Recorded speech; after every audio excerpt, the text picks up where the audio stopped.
হেই বুড়ি, দাঁড়া বলছি দাঁড়া, নাহলে তোর কপালে অনেক কষ্ট আছে। চলো দেখে আমার আব্বা এসে। তুই পালি কোথায় যাবি? দাঁড়া, আমি এক্ষুনি থানায় ফোন করছি। বুড়ি, আমার মেয়েকে তাদের হসপিটাল নিয়ে যেতে হবে। এই বুড়ি, তুই ভালো আছিস তো? দেখুন, পেশেন্টকে ডিস্টার্ব করবেন না। যা জিজ্ঞাসা করে ডাক্তার বাবুকে জিজ্ঞাসা করবে। ডাক্তার বাবু, আমার মেয়ে ঠিক আছে তো? আপাতত এখন ঠিক আছে, কিন্তু ব্রেনে প্রচুর আঘাত হয়েছে।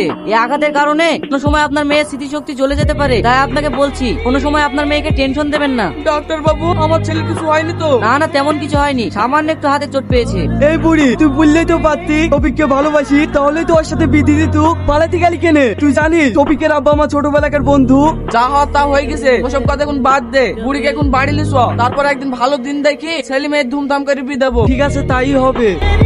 আয় আয় বল, ভালো আছিস তো ভাই? এই তুই আমাকে ভাই বললি কেন? বিয়ে বলতে পারিস নি? আরে ভুলবো রে ভুলবো, এখনো তো আমাদের ছেলে মেয়ের বিয়ে হয়নি, আর কিছুক্ষণ পর হবে, তখন বলবো।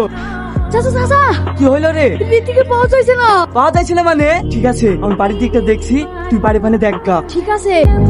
চুপি রীতি অন্য ছেলের সাথে পালিয়ে গেছে। এই তুই কি বলছিস রে? আমি জীবনে বিশ্বাস করবো না। আমি সত্যি বলছি, বাড়ির লোক সব আলোচনা করছে। এইবার আমি বুঝতে পেরেছি এটা পুরো ষড়যন্ত্র।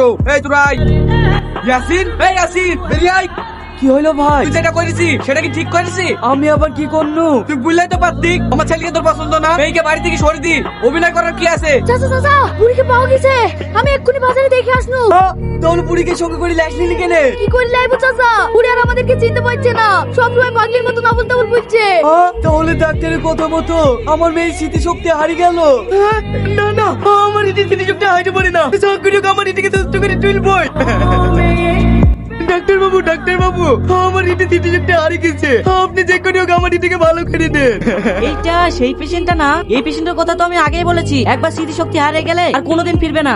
ডাক্তার বাবু, তাহলে আর কি কোনো উপায় নাই? উপায় একটাই, টাইম মতো খাওয়াবেন আর উপরওয়ালাকে ডাকবেন। আল্লাহ গো, আমি আর তোমার কাছে কিচ্ছু চাইনি, তুমি যদি আমার এটি স্মৃতিশক্তি ফিরিয়ে দাও।